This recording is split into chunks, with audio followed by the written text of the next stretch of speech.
Always സ്റ്റുഡൻറ്റിൻ്റെ പുതിയൊരു ക്ലാസ്സിലേക്ക് എല്ലാവർക്കും സ്വാഗതം. ഇന്നത്തെ ക്ലാസ്സിൽ നമ്മൾ കണ്ണൂർ, കൊല്ലം ജില്ലകളിലെ LDC എക്സാമിൻ്റെ provisional answer key discussion continue ചെയ്യാണ്. ഇത് അവസാനത്തെ ഭാഗമാണ്. ആദ്യത്തെ 3 പാർട്സിൻ്റെ വീഡിയോ നമ്മൾ ഓൾറെഡി ചാനലിൽ ഇട്ടിട്ടുണ്ട്. ഞാൻ ലിങ്ക് ഡിസ്ക്രിപ്ഷനിൽ ഇടാം. കാണാത്തവരുണ്ടെങ്കിൽ അത് കണ്ടു നോക്കുക. അപ്പോൾ നമുക്കിതിൽ 76ാമത്തെ ക്വസ്റ്റ്യൻ മുതലാണ് നോക്കുന്നത്. 1 into 2, 2 into 3, 3 into 4, എക്സെട്ര എന്ന ശ്രേണിയിലെ ആദ്യത്തെ 10 പദങ്ങളുടെ തുക. ഇപ്പം ഈ ഒരു ശ്രേണി എന്ന് പറയുന്നത് അരിത്തമെറ്റിക് പ്രോഗ്രഷനോ ജോമെട്രിക് പ്രോഗ്രഷനോ അങ്ങനെ പ്രത്യേകിച്ചൊരു ഒരു റൂൾ ഇല്ലാത്ത രീതിയിലുള്ള ഒരു ശ്രേണിയാണ് ഇപ്പം തന്നിരിക്കുന്നത്. അപ്പം നമ്മളായിട്ട് ഇതിലെ nth ടേമിൻ്റെയും അതുപോലെ തന്നെ സം ഓഫ് n ടേംസിൻ്റെയും ഇക്വേഷൻ നമ്മളായിട്ട് ഫോം ചെയ്യണം. എന്നിട്ട് വേണം ഇത് കാൽക്കുലേറ്റ് ചെയ്യാനായിട്ട്. അല്ലാന്നുണ്ടെങ്കിൽ പിന്നെ ഈ ഒരു രീതിയിൽ 10 നമ്പേഴ്സ് എഴുതിയിട്ട് ഈ ഒരു പാറ്റേണിൽ 10 നമ്പേഴ്സ് എഴുതിയിട്ട് അതെല്ലാം കൂടി ഇരുന്ന് സം ചെയ്യണം.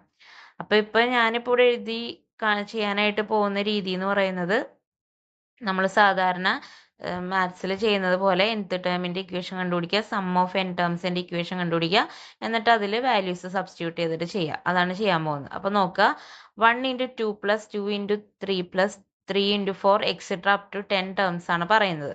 അപ്പോൾ ഇതിൽ നിങ്ങൾക്ക് ഇപ്പോൾ നോക്കുമ്പോൾ ഒരു നമ്പർ അതിൻ്റെ തൊട്ടടുത്ത നമ്പറായിട്ട് മൾട്ടിപ്ലൈ ചെയ്യണം. അങ്ങനെയാണ് ഓരോ ടേംസും വന്നിരിക്കുന്നത്. അപ്പോൾ ജനറൽ ടേം നമുക്ക് എങ്ങനെ എഴുതാം? ടി എന്നാണ് അതിനെ റെപ്രസെൻ്റ് ചെയ്തിരിക്കുന്നത്. അതായത് ഏത് ടേമും കണ്ടുപിടിക്കാനായിട്ട് ഇപ്പോൾ രണ്ടാമത്തെ ടേം കണ്ടുപിടിക്കാനായിട്ട് എന്ത് ചെയ്താൽ മതി?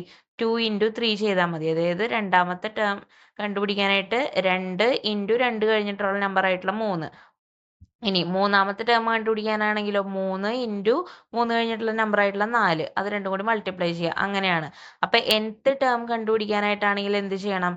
n into n+1. അതായത് n കഴിഞ്ഞിട്ട് വരുന്ന അടുത്ത നമ്പറായിട്ട് n മൾട്ടിപ്ലൈ ചെയ്യുക. അപ്പം അതുകൊണ്ടാണ് general term of the above series can be written as Tn is equal to n into n+1 എന്ന് എഴുതി വെച്ചിരിക്കണം. ഓക്കെ, അപ്പം nth ടേമിൻ്റെ ഇക്വേഷൻ നമുക്ക് കിട്ടി. ഇനി നമ്മൾ sum of the n terms of series ആണ് കണ്ടുപിടിക്കാൻ പോകുന്നത്. അപ്പോൾ അതിനെ നമുക്ക് എസ് എന്ന് റെപ്രസെൻ്റ് ചെയ്യാം. അപ്പോൾ ഈ n ടേംസിൻ്റെ സം എന്ന് പറഞ്ഞാൽ നമ്മൾ ഓരോ ടേമിനെ നമ്മൾ ടി എന്ന്, ജനറൽ ടേമിനെ ടി എന്ന് പറയുകയാണെങ്കിൽ അതിൻ്റെ എല്ലാത്തിൻ്റെ സം ആണല്ലോ നമുക്ക് വേണ്ടത്. അപ്പോൾ സിഗ്മ ടി എന്ന് എഴുതിയേക്കണത് ആ n ടേംസിൻ്റെ സം എന്നുള്ള രീതിയിലാണ് സിഗ്മ ടി എന്ന് എഴുതിയേക്കണേ. ഇനി ഈ ടി എന്ന് പറഞ്ഞാൽ എന്താ? n into n+1 ആണ്, നമുക്ക് ഓൾറെഡി കിട്ടി. അപ്പോൾ സം ഓഫ് n ടേംസ് എന്ന് പറഞ്ഞാൽ സിഗ്മ n into n+1. ഇനി ആ സിഗ്മ n into n+1 ആ ഒരു ബ്രാക്കറ്റിൽ ഉള്ളിലേക്ക് മൾട്ടിപ്ലൈ ചെയ്യുമ്പോൾ n² + n എന്ന് പറയും. അപ്പോൾ എന്ത് വരും? Sigma n. അതിന് ശേഷം ആ സിഗ്മ നമ്മൾ ഡിസ്ട്രിബ്യൂട്ട് ചെയ്ത് കൊടുക്കുകയാണ്. അപ്പോൾ സിഗ്മ n² + സിഗ്മ n എന്ന് വരും. അതിനുശേഷം ഈ ആദ്യത്തെ n ടേംസിൻ്റെ സമ്മ് കണ്ടുപിടിക്കാനായിട്ട് ഒരു ഇക്വേഷൻ നമുക്കറിയാം. അതുപോലെ തന്നെ ആദ്യത്തെ n ടേംസിൻ്റെ സ്ക്വയറുകളുടെ സമ്മ് കണ്ടുപിടിക്കാൻ ഇക്വേഷൻ നമ്മൾ ചെറിയ ക്ലാസ്സിലൊക്കെ പഠിച്ചിട്ടുണ്ട്. അപ്പോൾ ആ 2 ഇക്വേഷൻസ് ആണ് ഇവിടെ സബ്സ്റ്റിറ്റ്യൂട്ട് ചെയ്യാൻ പോകുന്നത്. ആദ്യം സിഗ്മ n², അതായത് ആദ്യത്തെ n ടേംസിൻ്റെ സ്ക്വയറിൻ്റെ സമ്മ് കണ്ടുപിടിക്കാനായിട്ടുള്ള ഇക്വേഷനാണ് എന്ത്? n into n+1 into 2n+1/6 എന്ന് പറയുന്നത്. അപ്പോൾ സിഗ്മ n² പകരം ആ ഇക്വേഷൻ സബ്സ്റ്റിറ്റ്യൂട്ട് ചെയ്തു. n into n+1 into 2n+1/6 എന്നുള്ളത് പ്ലസ് സിഗ്മ n, ആദ്യത്തെ n ടേമുകളുടെ സമ്മിൻ്റെ ഇക്വേഷൻ n into n+1/2 ആണ്. അപ്പോൾ അത് സിഗ്മ n പകരം n into n+1/2 എന്നുള്ളത് സബ്സ്റ്റിറ്റ്യൂട്ട് ചെയ്തു. ഇനി ഈ 2 ടേംസിലും n into n+1/2 എന്ന് പറയുന്നത് കോമൺ ആയിട്ട് പുറത്തേക്ക് എടുക്കാൻ പറ്റും. അപ്പോൾ അതിനെ കോമൺ ആയിട്ട് പുറത്തേക്ക് എടുത്താൽ പിന്നെ ഫസ്റ്റ് ടേമിൽ ബാക്കി ഉണ്ടാവുക 2n+1/3 എന്നുള്ള പോർഷനാണ്. അതായത് ന്യൂമറേറ്ററിൽ 2n+1ഉം ഡിനോമിനേറ്ററിൽ നിന്ന് 2 പോയി കഴിഞ്ഞാൽ ബാക്കി എന്താ ഉണ്ടാവുക? 3 ഉണ്ടാവുക. അപ്പോൾ 2n+1/3 എന്നുള്ളതാണ് ബാക്കി ഉണ്ടാവുക ഫസ്റ്റ് ടേമിൽ. പ്ലസ് സെക്കൻഡ് ടേം ഫുള്ളായിട്ട് പുറത്തേക്ക് വരുമ്പോൾ അവിടെ ബാക്കി 1 ഉണ്ടാവും. അപ്പോൾ +1 വരും. ഇനി ആ ബ്രാക്കറ്റിൻ്റെ അകത്തുള്ളതിനെ ക്രോസ് മൾട്ടിപ്ലൈ ചെയ്യും, എന്നിട്ട് ക്യാൻസൽ ചെയ്യാനുള്ളതൊക്കെ ക്യാൻസൽ ചെയ്യും. അപ്പം നമുക്ക് കിട്ടുന്ന ആൻസർ ആണ് അടുത്ത സ്റ്റെപ്പിൽ എഴുതിയേക്കണത്. എന്ത്? n into n+1 into n+2/3. ഇതാണ് നമ്മുടെ ആദ്യത്തെ n ടേംസിൻ്റെ സമ്മ്. ഈ ഒരു പാറ്റേണിൽ വരുന്ന ഒരു സീരീസിൻ്റെ ആദ്യത്തെ n ടേംസിൻ്റെ സമ്മ് കണ്ടുപിടിക്കാൻ ഫൈനലായിട്ട് ഈ ഇക്വേഷനിൽ നമ്മൾ വന്ന് കാണും. എന്ത്? n into n+1 into n+2/3 എന്നുള്ളത്. അപ്പം നമുക്ക് കണ്ടുപിടിക്കേണ്ടത് ആദ്യത്തെ 10 പദങ്ങളുടെ തുകയാണല്ലോ. അപ്പോൾ നമ്മൾ n പകരം 10 സബ്സ്റ്റിറ്റ്യൂട്ട് ചെയ്യുക. അപ്പോൾ 10 ഈ ഒരു ഇക്വേഷനിൽ വരുമ്പോൾ എങ്ങനെ വരും? 10 into 11 ഇൻറ്റു 12 എന്ന് വരും. അതായത് എന്നിന് പകരം 10, n+1 പകരം 11, n+2 പകരം 12 ഡിവൈഡഡ് ബൈ 3.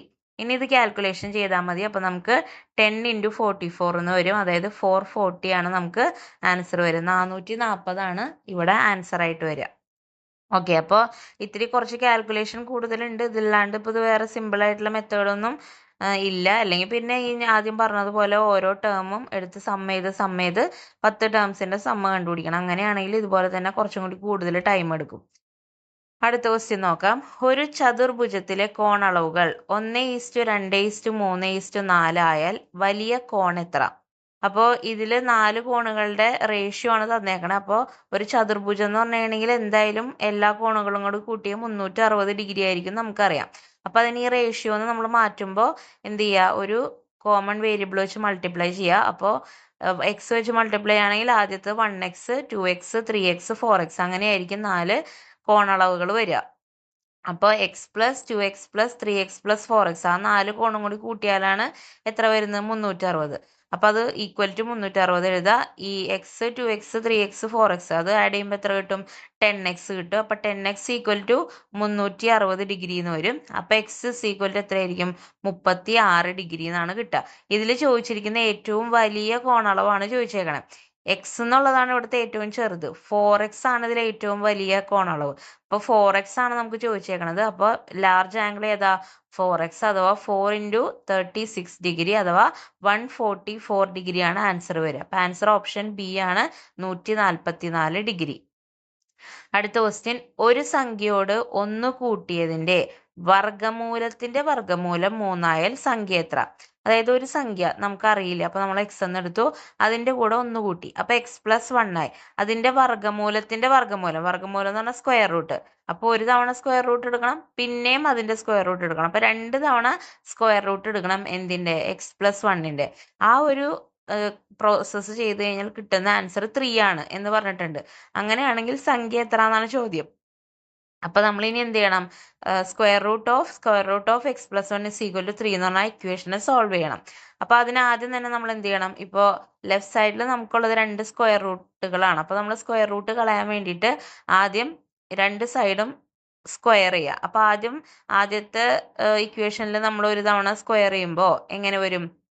2 സൈഡും സ്ക്വയർ ചെയ്യണം, എന്നാലാണ് ഇക്വേഷൻ ബാലൻസ് ആവുള്ളൂ. അപ്പൊ എങ്ങനെ വരും? ഒരു റൂട്ട് പോവും. അതായത് റൂട്ട് ഓഫ് x+1 ഒരു റൂട്ട് പോയിട്ട് √x+1 ആയിട്ട് മാറും.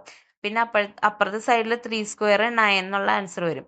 ഇപ്പോഴും നമ്മുടെ ലെഫ്റ്റ് സൈഡിൽ ഒരു റൂട്ടും കൂടി അവശേഷിക്കുന്നുണ്ട്. അപ്പൊ നമ്മൾ ഒരു തവണയും കൂടി 2 സൈഡും സ്ക്വയർ ചെയ്യണം. അപ്പോൾ √x+1² = 9² എന്ന് വരും. അപ്പോൾ ഇനി ലെഫ്റ്റ് സൈഡിലുള്ള റൂട്ട് പോയിട്ട് എന്ത് വരും? x+1 എന്ന് വരും. റൈറ്റ് സൈഡിലാണെങ്കിൽ 9² 81 വരും. അപ്പോൾ x+1 = 81 ആയി. അപ്പോൾ x = എത്രയായിരിക്കും?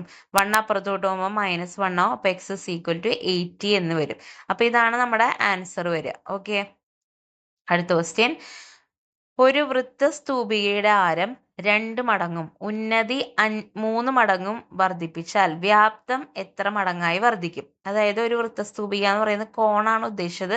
അതിന്റെ വ്യാപ്തം അഥവാ വോളിയം എങ്ങനെയാണ് മാറുക എന്നാണ് ചോദിക്കുന്നത്. എന്ത് സംഭവിക്കുമ്പോൾ ആ ഒരു വൃത്തസ്തൂപികയുടെ ആരം 2 മടങ്ങും ഉന്നതി 3 മടങ്ങും വർദ്ധിപ്പിച്ചു. അപ്പൊ അങ്ങനെയാണെങ്കിൽ വ്യാപ്തം എങ്ങനെ മാറും? അപ്പൊ നമുക്ക് എന്ത് ചെയ്യണം? വൃത്തസ്തൂപികയുടെ വ്യാപ്തം കണ്ടുപിടിക്കാനുള്ള ഇക്വേഷൻ അറിയണം. അഥവാ കോണിന്റെ വോളിയം കണ്ടുപിടിക്കാൻ. കോണിന്റെ വോളിയം എങ്ങനെ കണ്ടുപിടിക്കുക? 1/3 πr²h. അതിൽ r ആണ് നമ്മുടെ റേഡിയസ് അഥവാ ആരം, h ആണ് ഉന്നതി അഥവാ ഹൈറ്റ്. ഇനിയിപ്പോ ഇതില് നമ്മുടെ നമ്മുടെ ക്വസ്റ്റ്യനിൽ പറഞ്ഞിരിക്കുന്നത് റേഡിയസ് 2 മടങ്ങായി, ഹൈറ്റ് 3 മടങ്ങായി. അപ്പൊ നമ്മുടെ ഇക്വേഷനിൽ നമുക്ക് പുതിയ ആ ഒരു വൃത്തസ്തൂപികയുടെ വോളിയത്തിന് v1 എന്ന് സൂചിപ്പിക്കാം. v1 = 1/3 π 2r² × 3h. എന്തുകൊണ്ട് 2r ആയത്? റേഡിയസ് 2 മടങ്ങായി എന്ന് പറഞ്ഞിട്ടുണ്ടായി. അപ്പോൾ 2r എന്നാവും. അതിന്റെ സ്ക്വയർ ഇൻറ്റു ഹൈറ്റ് 3 മടങ്ങ്, അപ്പൊ 3h. ഓക്കെ, അപ്പൊ എന്ത് വരും? 1/3 π 4r² × 3h എന്ന് വരും. എന്നിട്ട് നമ്മളിപ്പോ ഇതിൽ നിന്ന് എന്താ ചെയ്യാൻ പോകുന്നതെന്ന് വെച്ച് കഴിഞ്ഞാൽ ഇതില് 1/3 πr²h ഒരുമിച്ച് എഴുതിയിട്ട് ബാക്കിയുള്ളത് ഒരുമിച്ച് എഴുതാൻ പോവാണ്. അപ്പൊ ഇപ്പൊ ഈ കിട്ടിയിരിക്കുന്നതിൽ 1/3 പൈ ആർ സ്ക്വയർ വെച്ച് കഴിഞ്ഞാൽ ബാക്കി ഒരു 4ഉം ഒരു 3 ആണ് മൾട്ടിപ്ലിക്കേഷനിലുള്ളത്. അപ്പൊ equal to 1/3 pi r square വെച്ച് ഇൻറ്റു 4 × 3. 4 × 3 എത്ര? 12. അപ്പൊ 1/3 പൈ ആർ സ്ക്വയർ വെച്ച് ഇൻറ്റു 12 എന്ന് പറയും.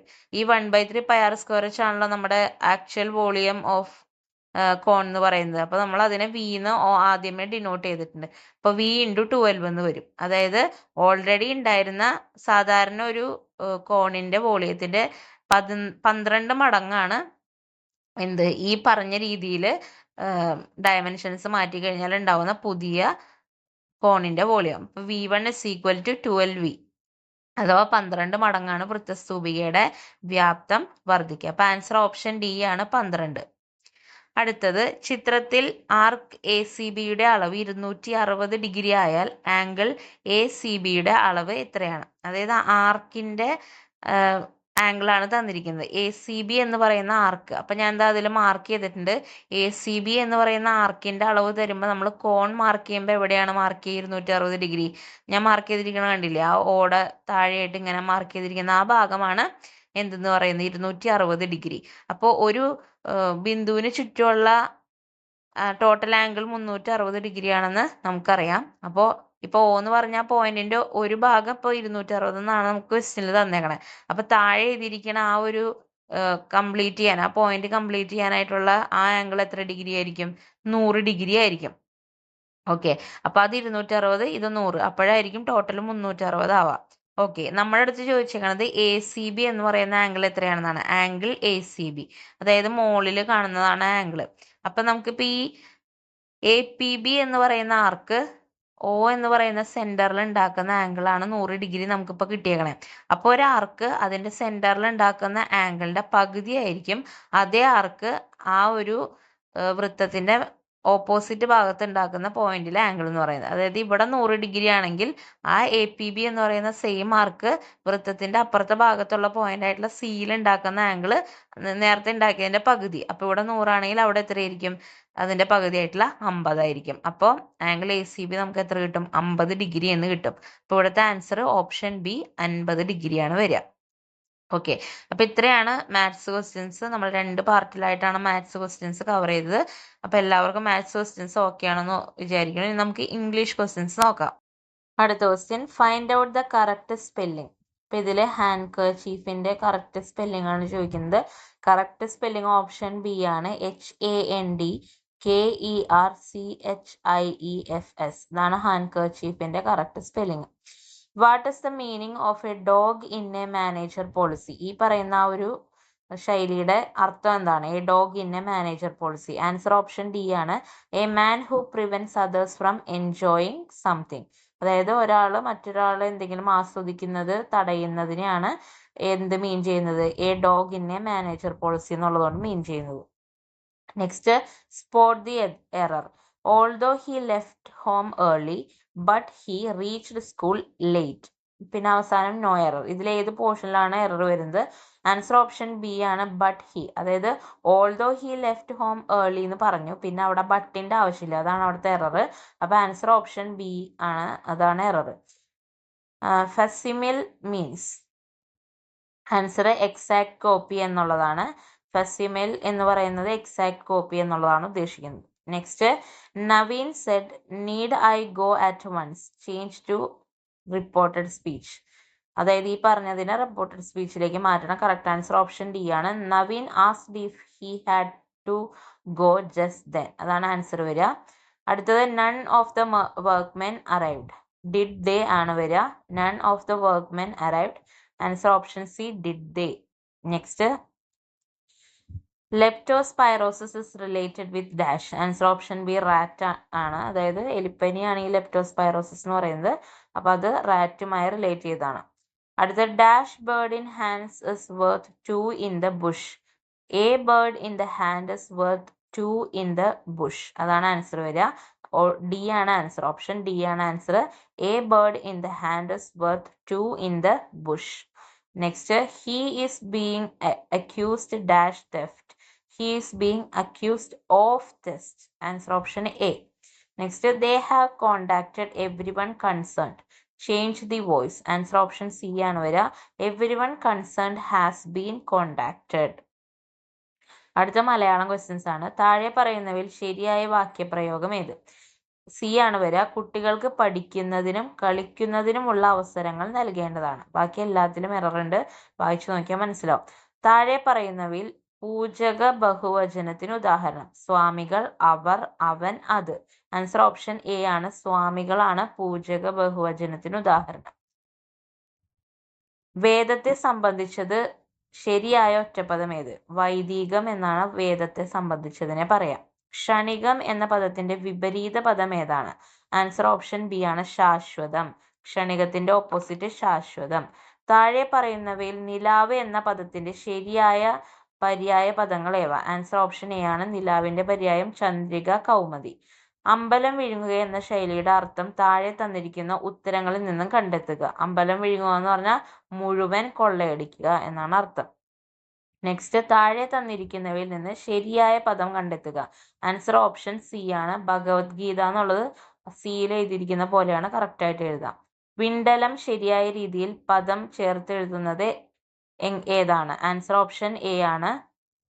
വിൻ പ്ലസ് സ്ഥലമാണ് വിണ്ടലം. നെക്സ്റ്റ്, തലവേദന എന്ന പദത്തിന്റെ ശരിയായ ഘടക പദങ്ങൾ ഏത്? Answer option C. തലയിലെ വേദന. ലാസ്റ്റ് ക്വസ്റ്റ്യൻ, ചന്ദനം എന്ന വാക്കിന് സമാനമായ പദം ഏത്? Answer option B. മാലേയം. ചന്ദനം എന്ന വാക്കിന് സമാന പദം മാലേയം.